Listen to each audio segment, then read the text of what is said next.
Assalamualaikum warahmatullahi wabarakatuh. Alhamdulillahirabbil alamin wassalatu wassalamu ala Rasulillah wa ala alihi wa sahbihi ajma'in amma ba'd.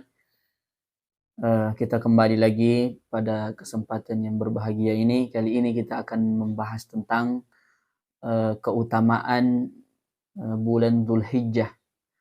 Di sana ada puasa 9 hari. Ada 10 hari yang utama di sana. Akan dijelaskan tentang tema ini oleh guru kita Al-Ustadz Muhammad Jamil Fakhruddin. Pada beliau dipersilahkan. Fadhal Ustadz. Assalamualaikum warahmatullahi wabarakatuh. Assalamualaikum warahmatullahi wabarakatuh. Alhamdulillahirabbil alamin. Allahumma shalli ala Muhammad wa ala alihi wa ashabihi ajma'in amma ba'd. Bapak, Ibu dan teman-teman yang dirahmati oleh Allah Subhanahu wa taala. Hari ini kalau tidak salah kita sudah berada di hari pertama ya dari bulan Dzulhijjah. Kemarin kita lihat beberapa staf dari Kementerian Agama mengadakan Ru'yatul Hilal memasuki hari pertama bulan Dzulhijjah. Terkait dengan bulan Dzulhijjah ini, kenapa kita perlu perhatikan?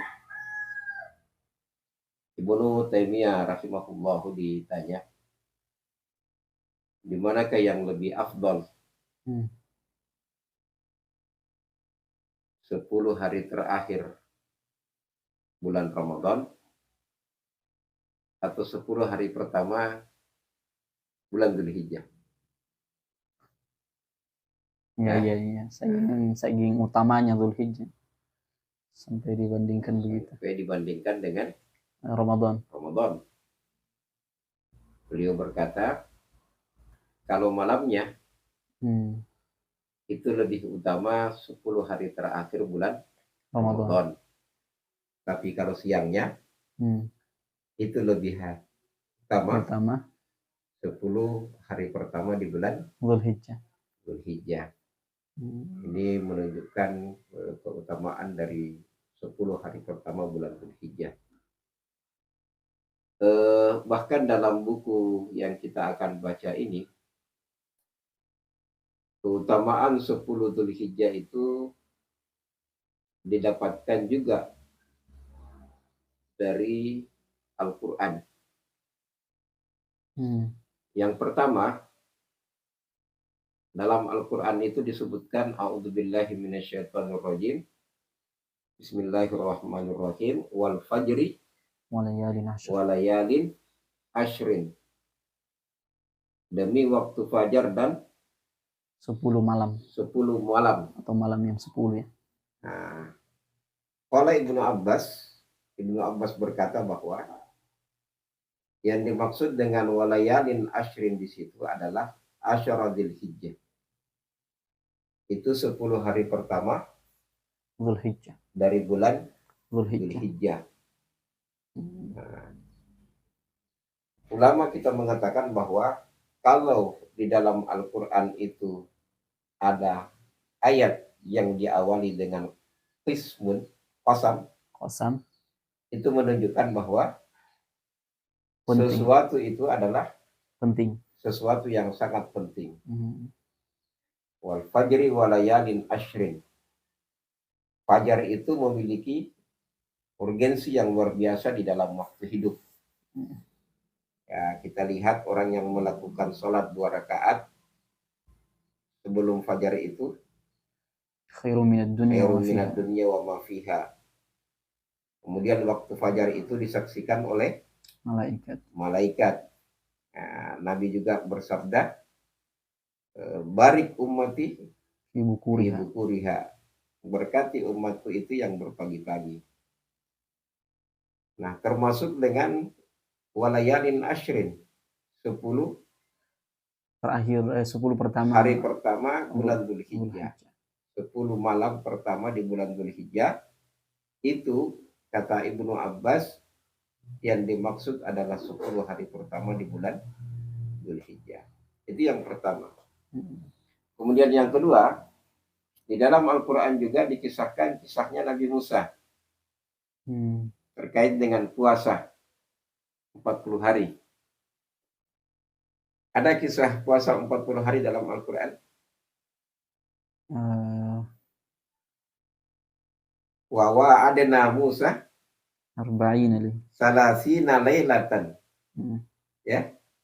Wa atmamnaha bi asyrin wa tamma miqatu rabbih arba'ina lailah.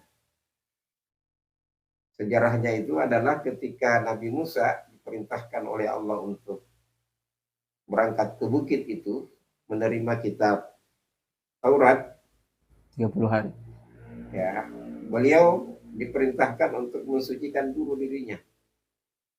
Nah, salah satu di antara cara mensucikan diri yang diperintahkan oleh Allah dengan berpuasa 30 hari.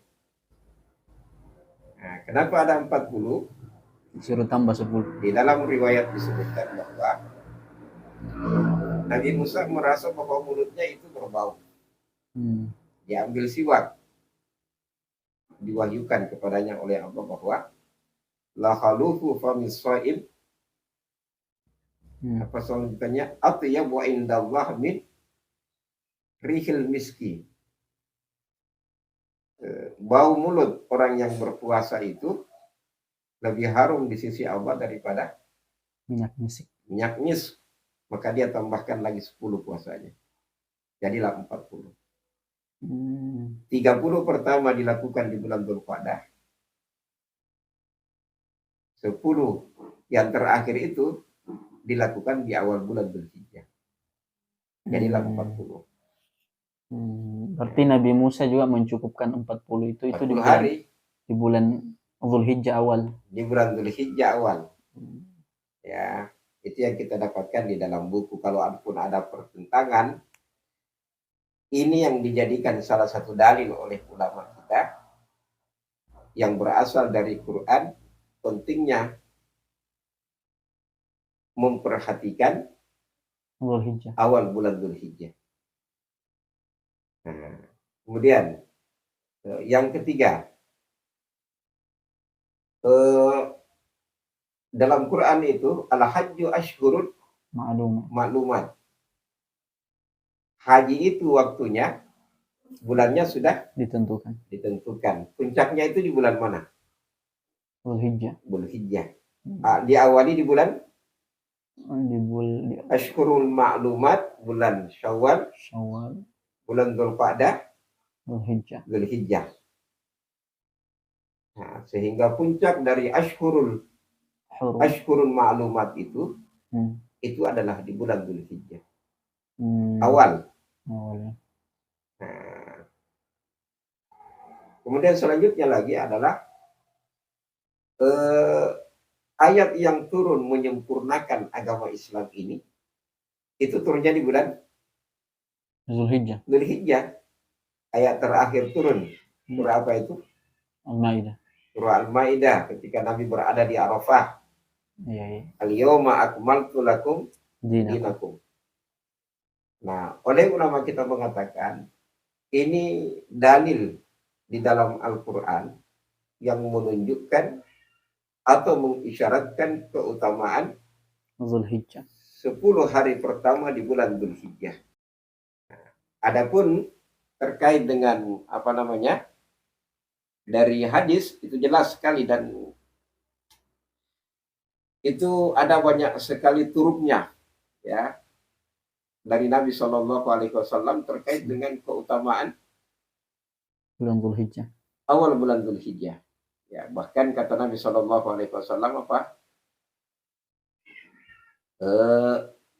Mana hadisnya itu? Mala amalu fi ayyamin afdalu minal amali fi hadhihi. Qalu walal jihad. Kata Nabi Shallallahu Alaihi Wasallam, jadi dalam hadis itu ada yang disebutkan a'zam, ada yang disebutkan afdal. Terkait dengan 10 hari pertama bulan Dzulhijjah. A'zam itu berarti 10 hari pertama memiliki keagungan. Afdal itu 10 hari pertama memiliki keutamaan. Itu disebutkan di dalam hadis, ya. Nah, kata Nabi, tidak ada amalan yang lebih utama ya untuk dilakukan melebihi keutamaan melakukan kebaikan di awal bulan Dzulhijjah. Nah, sahabat ketika itu bertanya, wahai Rasulullah, apakah jihad juga dikalahkan oleh puasa melakukan kebaikan di awal Dzulhijjah? Kata Nabi, jihad pun dikalahkan. Kecuali rajulun kharaja yuhafir binafsihi wa malihi falam yarji bisyai'in. Yang melebihi pahalanya melakukan kebaikan di awal bulan Dzulhijjah itu hanyalah orang yang pergi berjihad dengan dirinya dan hartanya, kemudian dia tidak balik lagi ke rumah. Nah, dari dalil-dalil inilah sehingga awal Dzulhijjah itu perlu betul-betul kita perhatikan. Bahkan saya mendapatkan sebuah hadis bahwa Nabi juga ternyata melakukan itu, berpuasa di 9 hari pertama bulan Dzulhijjah. Ya. Nah, kemudian juga di dalam hadis itu tidak ada hari yang dimana Allah Subhanahu wa Ta'ala membebaskan banyak hambanya dari api neraka itu melebihi 9 Dzulhijjah. Nah, cuma di sini ada beberapa hal yang perlu untuk kita pelajari bersama. Yang pertama adalah kata Nabi Shallallahu Alaihi Wasallam itu tidak ada amalan, tidak ada kebaikan yang kita lakukan dan waktunya itu lebih afdal dibanding dengan awal bulan Dzulhijjah. Nah, oleh ulama kita mengatakan ini dalil secara umum. Jadi ibadah apa namanya? Ibadah mutlak. Ya. Jadi tidak dikhususkan memperbanyak puasa saja, tidak. Semua macam bentuk ibadah. Ya, sholat perbanyak, maksudnya sholat sunat, ya, jangan sholat wajib kan diperbanyak. Baca Quran, takbir, tahmid, tahlil dan seterusnya. Itu diperbanyak di 10 hari pertama bulan Dzulhijjah. Tidak dikhususkan puasa saja. Tetapi bagi orang yang melakukan puasa, itu berarti dia melakukan kebaikan. Ini dilipat gandakan oleh Allah Subhanahu wa Ta'ala. Nah, muncul pertanyaan di masyarakat. Bagaimana kalau saya menggantikan puasa saya di bulan Dzulhijjah? Ini bagaimana ini, Ustaz? Jadi dia niatnya puasa sunat sekaligus qadha. Boleh tidak? Tidak boleh. Nah, tidak boleh menggabungkan yang wajib dengan sunnah. Yang wajib yang sunnah, ya. Nah, tetapi solusinya begini. Saya juga ingin berpuasa di bulan Dzulhijjah. Gimana caranya itu? Tetap wajib, tapi untuk keutamaan, mendapatkan keutamaan. Solusinya adalah tidak usah diniatkan kedua-duanya. Nah, satu saja. Niatkan saja sebagai qadha. Apakah pahala sunnahnya didapatkan? Pahala sunnahnya tidak. Tetapi melakukan kebaikan di bulan Dzulhijjah itu dalilnya secara umum. Jadi tidak usah harus puasa niat qadha, saya juga niat puasa Dzulhijjah. Niatkan saja puasa mengqadha, dilakukannya di awal bulan Dzulhijjah. Nah, cuma saya mengingatkan kepada teman-teman semua warga Muhammadiyah, jangan juga ini dijadikan dalil sehingga memperlambat pembayaran qadha. Iya. Tahu maksudnya? Karena mempercepat lebih utama ya. Nah, lebih utama misalnya, saya punya hutang puasa Ramadan. Nanti di bulan Dzulhijjah saya bayar. Saya bayar karena di situ keutamanya banyak. Tidak boleh ini dijadikan dalil. Ya. Nah, tetapi lakukanlah kebaikan. Tapi kalau secara kebetulan di bulan Syawal Anda tidak ganti, di bulan Dzulqa'dah juga Anda tidak ganti, pas masuk di bulan Dzulhijjah Anda ganti. Tidak ada amalan yang lebih mendekatkan seorang hamba kepada Tuhan melebihi dari amalan yang wajib. Kan begitu dalam hadis qudsi ya. Dalam hadisnya. Tidak ada amalan yang lebih utama untuk mendekatkan seorang hamba kepada Allah Subhanahu wa taala melebihi amalan wajib. Amalan wajib. Nah, tadi itu disebutkan oleh Nabi, ini umum. Dalilnya umum, tidak dikhususkan puasa saja. Ya, tidak dikhususkan berpuasa, segala macam bentuk ibadah. Tapi kalau ada yang melakukan puasa, itu juga sudah sesuai dengan sunnah Nabi SAW.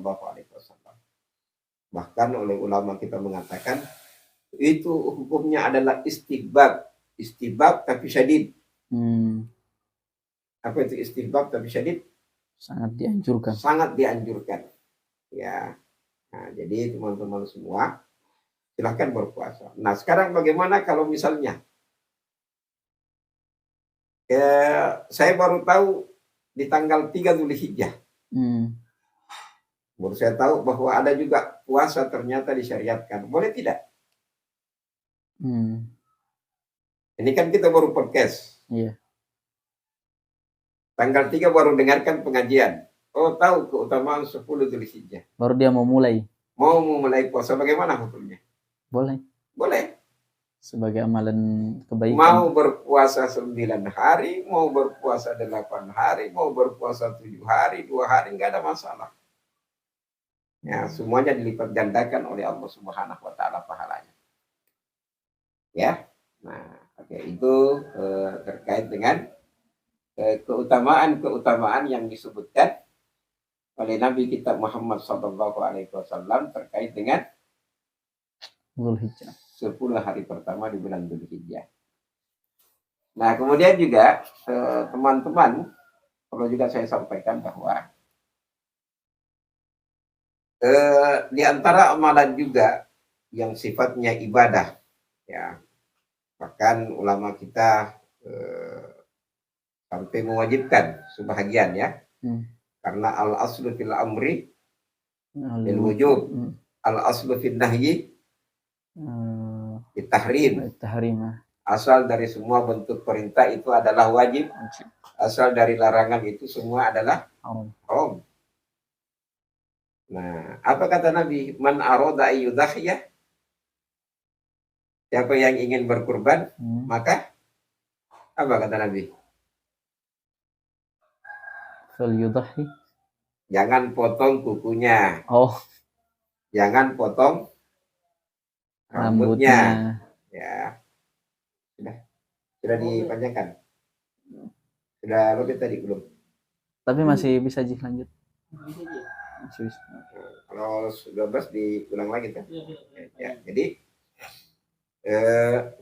apa namanya? Sampai di mana tadi itu? Man arada an yudhhiya. Siapa yang ingin berkurban, jangan potong kukunya. Mulai masuk awal Dzulhijjah. Jadi kira-kira sudah berlangsung mulai kemarin. Iya. Ya, jangan potong. Bagaimana kalau sudah terlanjur? Ya sudah terlanjur, tidak ada masalah. Ya, tetapi ketika kita mengetahui hal ini, jangan potong itu semua. Nah, ini dijadikan dalil oleh ulama kita bahwa Nabi larang al aslu fil amri lit tahrim, ya, tetapi tidak sampai haram. Al aslu fil nahyi tahrim, al aslu fil amri lil wujub. Nah, maka tidak boleh memotong kuku, tidak boleh memotong rambut sampai selesai berkurban tadi. Nah, dari dalil juga tadi man arada ayyudhiyah, ya, itu juga dijadikan dalil oleh ulama kita bahwa berkurban itu tidak wajib. Karena man aroda. Nah, ya, dari dalil itu juga tadi, nah berkembang. Sekarang, apakah larangan itu berlaku bagi anggota keluarga juga? Iya, iya. Kan dalam hadis itu satu kambing untuk satu keluarga, satu sapi untuk 7 keluarga, satu onta untuk berapa? Satu keluarga. Satu onta untuk 10 keluarga. Oh iya. Ya, nah sekarang saya berkurban. Apakah keluarga saya juga tidak boleh memotong kukunya, rambutnya? Nah, kata Nabi, man aroda ayyudahhiya. Orang yang berkurban saja. Nah, jadi saya misalnya berkurban berarti mulai kemarin itu tidak boleh lagi potong-potong kuku dan seterusnya sampai selesai berkurban atau keluar dari bulan sampai selesai berkurban. Nah, kemudian pertanyaan lagi di tengah-tengah masyarakat. Ya, termasuk kemarin saya dapatkan. Apa yang dimaksud dengan satu keluarga? Satu kambing mewakili satu keluarga. Satu sapi mewakili 7 keluarga. Satu onta mewakili 10 keluarga. Yang dimaksud keluarga itu apa? Gimana? Oke. Satu keluarga itu adalah orang yang tinggal dalam satu rumah dalam satu dapur. Walaupun sampai 100 orang. Satu keluarga ya. Yang penting dia masih dalam satu rumah, satu dapur. Bukan saudara maksudnya. Bukan saudara. Satu tempat tinggal dalam rumah itu masuk dalam kategori keluarga ahli. Jadi bukan orang maksud saya. Misalnya 7 keluarga, itu bukan 7 orang yang diikutkan, tapi keluarganya memang. Nah, begini, misalnya begini ya. Saya punya bapak tinggal di rumah Sinjai. Di Sinjai. Nah, dia memenuhi kebutuhan keluarganya sendiri, sama dengan istrinya, sama dengan ibu saya maksud saya. Apakah itu termasuk satu keluarga saya? Saya berkurban, apakah itu juga sudah termasuk? Kalau tadi tidak ya. Nah, tidak. Dia satu rumah di bawah satu rumah dan satu dapur. Satu dapur artinya dia yang tanggung. Ya, yang tanggung dalam satu rumah itu. Nah, itu masuk. Ada pertanyaan begini. Bagaimana kalau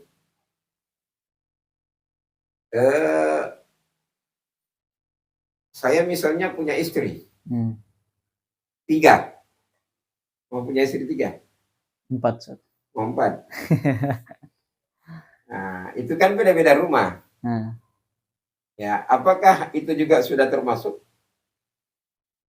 Karena tidak tinggal dalam satu rumah. Iya. Dia tinggal di kerajaan, satu. Atau tinggal di Pelibungin, satu tinggal di sini. Istri saya misalnya. Apakah itu satu keluarga? Tidak. Satu keluarga. Selama karena masih dalam satu dapur. Oh gitu. Selama masih satu dapur ya. Nah, satu dapur maksudnya itu adalah satu yang menanggung. Iya, yang menanggung satu nih. Yang menanggung satu. Tanggungan dia, saya yang tanggung, maka dia bagian. Itu yang dimaksud dengan wahid alal jami'. Ya, kalau kita baca di buku itu. Di buku. Satu untuk semua. Dalam buku sini al-masail al-jalilah fil udhiyah. Nah, itu jadi itu yang perlu untuk kita pahami yang dimaksud dengan satu keluarga ketika kita berkurban. Satu keluarga ketika kita berkurban ya. Kemudian lagi bahwa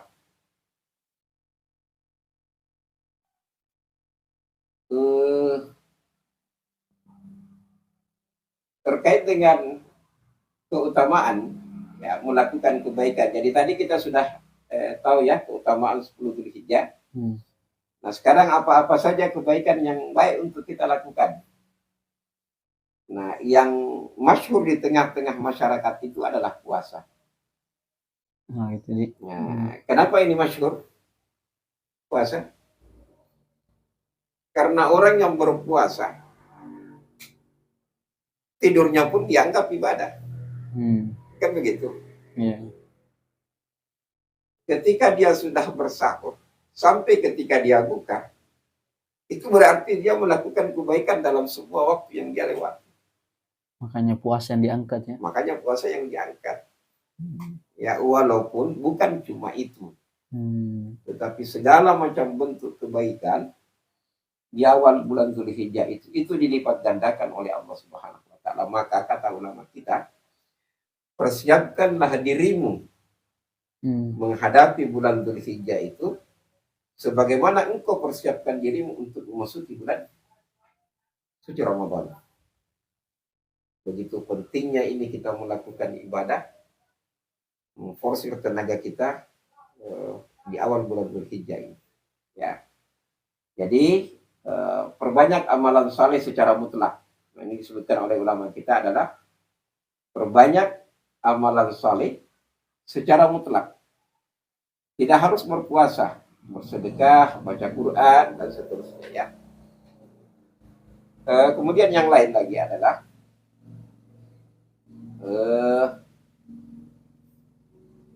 danlah hadis Ibni Abbas ala mudha'afati jami'il a'malis salihah fil ashri min ghairi istisna. Maksudnya itu dalil tadi menunjukkan ya, yang kita baca mamin ayyamin al amalus salih fiha ahabbu ila Allah min hadhil ayyam, ya, tidak ada amalan yang paling mamin ayyamin, tidak ada hari-hari di mana amalan saleh itu sangat dicintai oleh Allah Subhanahu wa taala melebihi dari hadhil ayyam. Nah, kata ulama kita, terutama Ibnu Abbas, hadis itu menunjukkan mudha'afa jami'il a'mal as-salihah.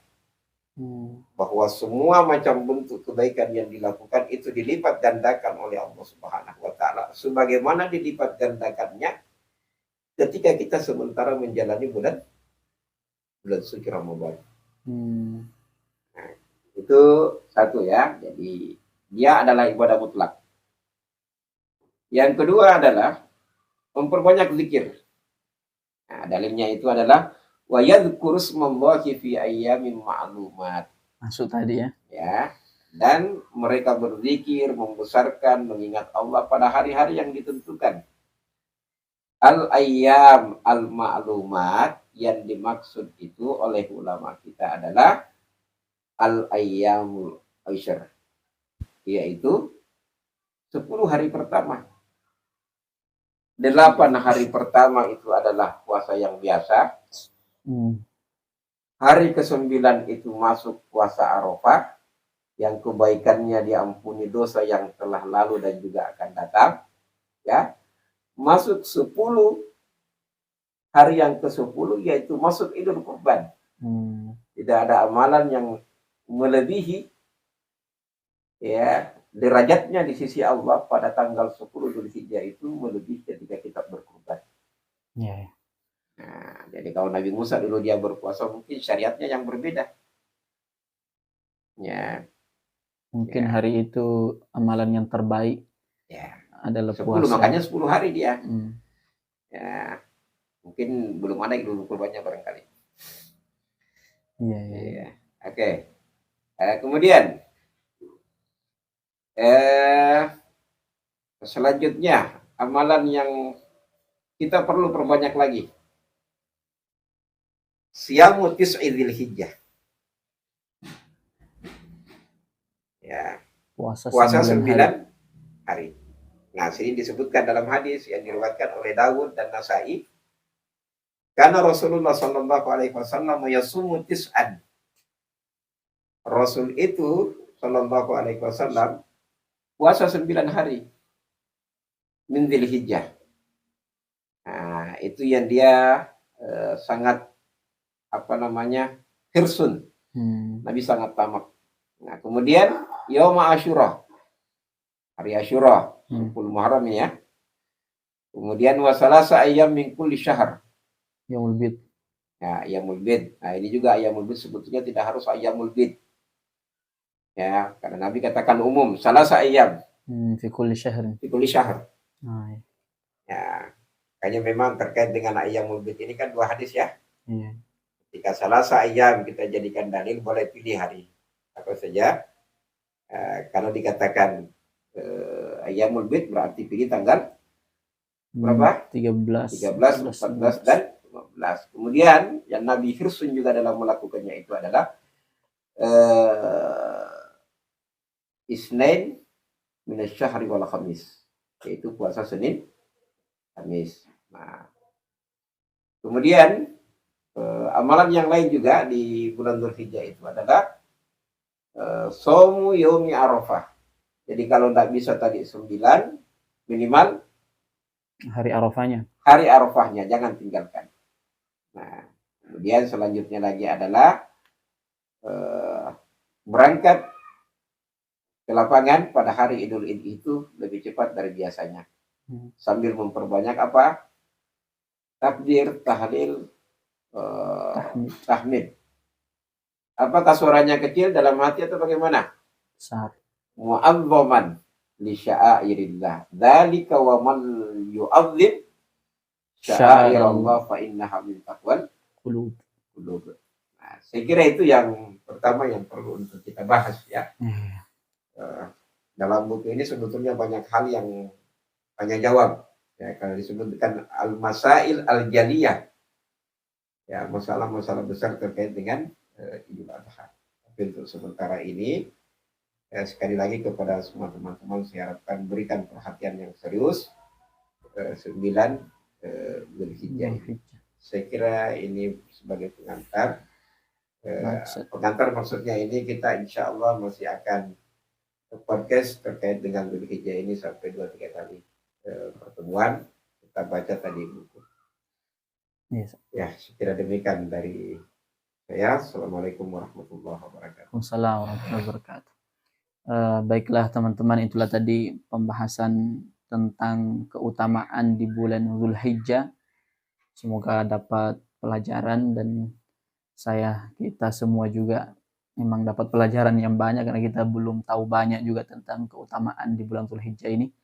Insyaallah akan dilanjutkan lagi pada pertemuan selanjutnya masih membahas tentang Dzulhijjah. Semoga bermanfaat. Subhanakallah bihamdik. Asyhadu an la ilaha illa anta astaghfiruka wa atubu ilaik. Assalamualaikum warahmatullahi wabarakatuh.